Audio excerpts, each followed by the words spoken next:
Hello, everyone. Hola, mundo. Welcome to VOCES Poderosas 2024. I'm back, Jackie Bouvier, here to shine the light on the most amazing trailblazers, pioneers, powerful voices of influences, Latinos con Latinidad across the United States. I'm telling you, I've created a movement and I've been talking about it, but this movement is highlighting these interviews are just inspiring so many people and highlighting so many amazing, influential leaders in this country.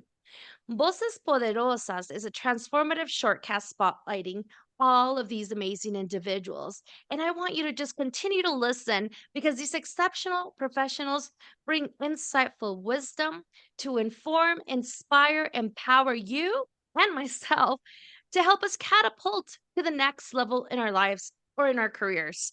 So, without further ado, today I'm excited to welcome Mariana Fagnilli to the show. Mariana is an award-winning global executive. Oh, she's the founder of the Inclusive Driven Performance Institute. With her expertise in cultural intelligence, she's been a driving force behind inclusive leadership and performance strategies across industries. Mariana has earned her place on the prestigious top CDO Power List and is recognized as one of the top outstanding leaders in her field. Get ready to hear from a true expert and influential speaker who is making waves in the world of diversity and inclusion. Welcome, bienvenida, Mariana. Thank you, Jackie. Muchas gracias. It's an honor to have you here. I truly feel blessed. I was just telling you off the screen how amazing it's been to get to know you and to meet you. And so I'd like to hear more about your story. And I'm sure everyone out there is excited to hear what drives you, what shapes you, what's your why. Well, I've been also listening to the amazing podcast that you have with so many people, right? And I'm super inspired, really, through mainly Hispanic Heritage Month, to hear so many voices that you're bringing together front and center. My why is a long story actually, because I was born in the '70s in Argentina under a dictatorship. Unfortunately, I lost family members to that time. It gets me every time. And, I grew up in an environment where the conversation about human rights was at the dinner table. And that shaped who I was. I studied international human rights. That was what I wanted to do. But along the way, I discovered this world of diversity, equity, and inclusion in organizations, and it felt like everything married. And so really embedding myself into this world of diversity, equity, and inclusion with this background of human rights in me, and social justice movements and everything that has shaped where we are today in advancing diversity, equity, and inclusion has become truly my why. Aside from the social justice fights and human rights in itself, really coming into organizations to build environments where everyone truly feels welcome and can be themselves and can bring their best foot forward and drive organizational change and drive organizational success has become the reason why I wake up every morning and do what I do. You're amazing. Everything you're doing is just powerful. And I mean it. I'm inspired by you. And I'm truly honored that I got to meet you. You have such a great charisma about you as well and what you do. I'd like to know a little bit more about how you align or your professionalism in terms of what you're already doing. How does Hispanic or Latinos Heritage Month align with your culture, or what does it mean to you? It's interesting that you asked that question because I had to learn to redefine myself as Latina.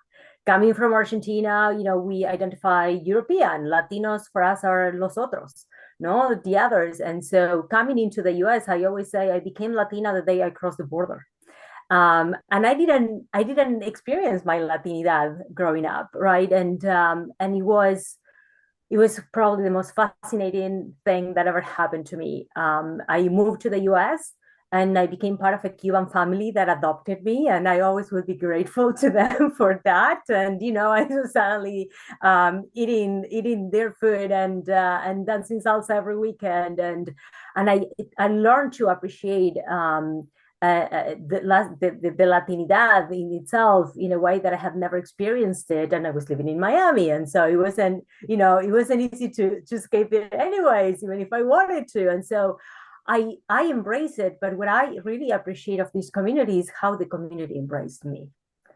And the fact that I became a voice for the community in a way, and the fact that I have the privilege and the honor so many times to speak to younger generation of Latinos and help them, envision, whatever they want to do and move this forward. So Hispanic Heritage Month became part of, this celebration that I embrace and I appreciate so much, because it is only 4 weeks a year, but it's such powerful opportunity to bring us all together and remind ourselves of the value that we bring to every aspect of our lives. It's not just organizations. If we look at the power that we have in this country, we need to remind ourselves more often than that is in Hispanic Heritage Month, because I think that we have a huge opportunity to path this way forward, that we have so much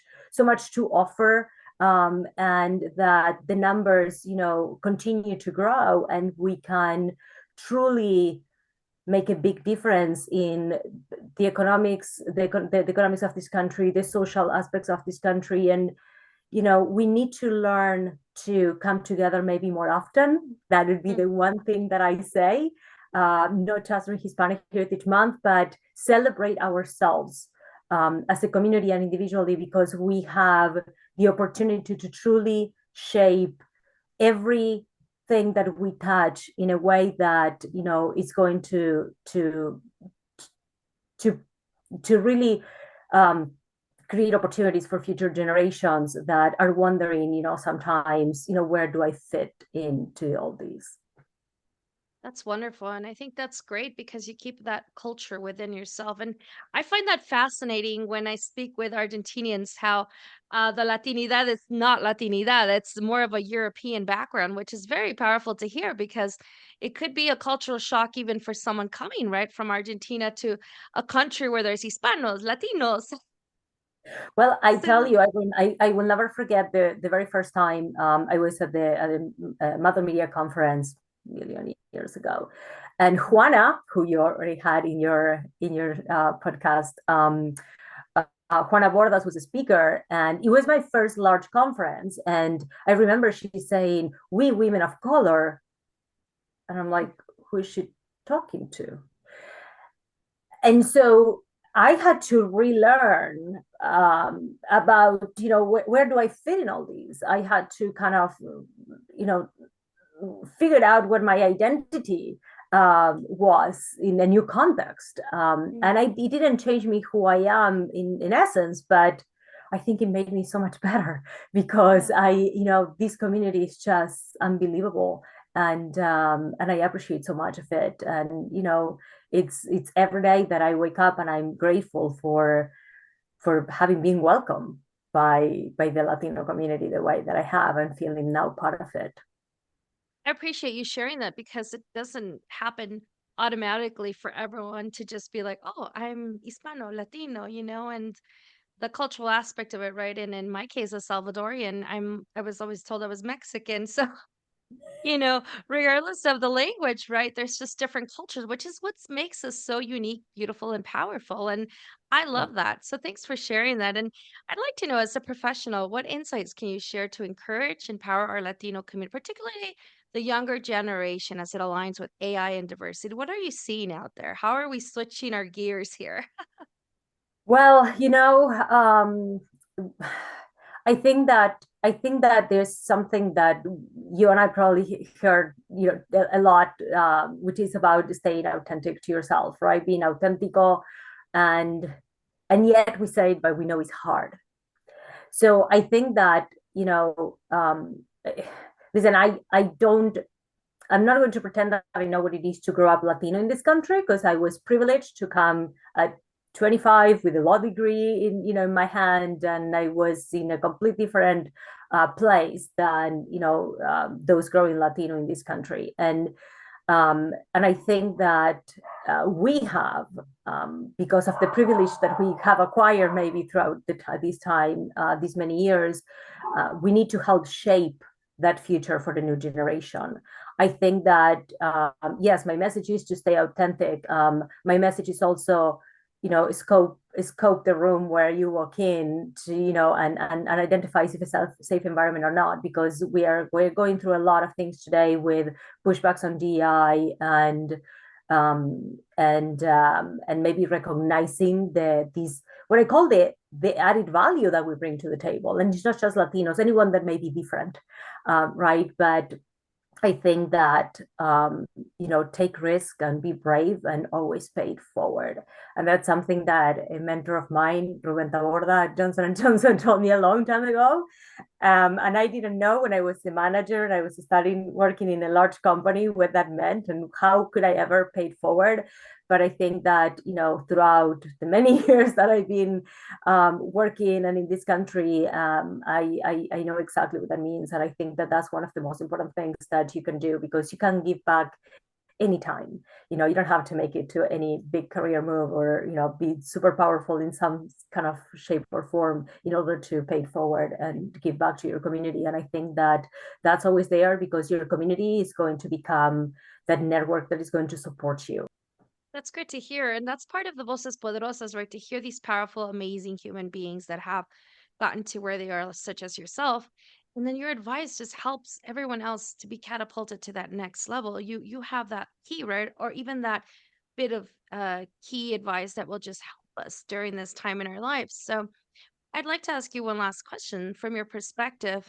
Um, and via the challenges that you've lived even in corporate America or in your journey as a professional, what achievements do you feel are still needed to be pursued in this community, or to have a continued growth or success, or what particular challenge did you overcome to get, You you know, know?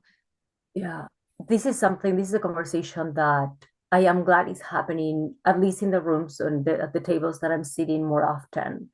I always say, for as loud as we are as a community, we are not loud enough.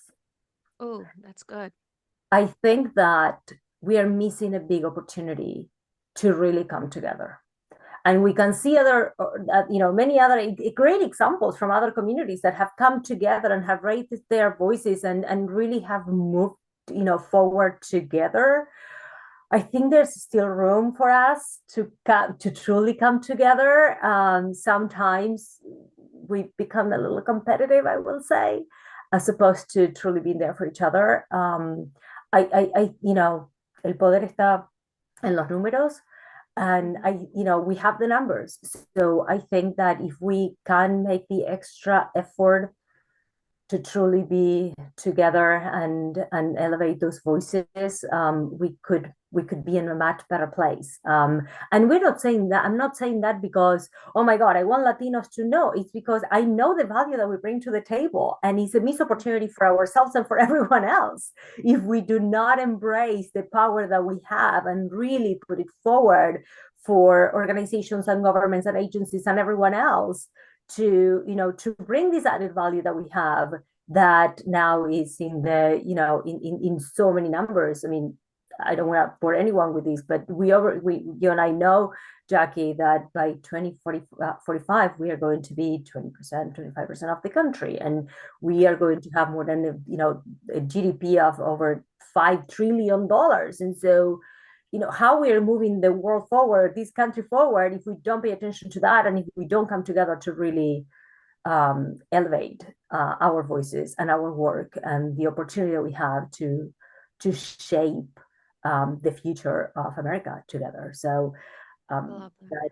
that's where I think that we still have a huge opportunity, and I don't, for as long as I can, I want to make sure that we are actually doing that.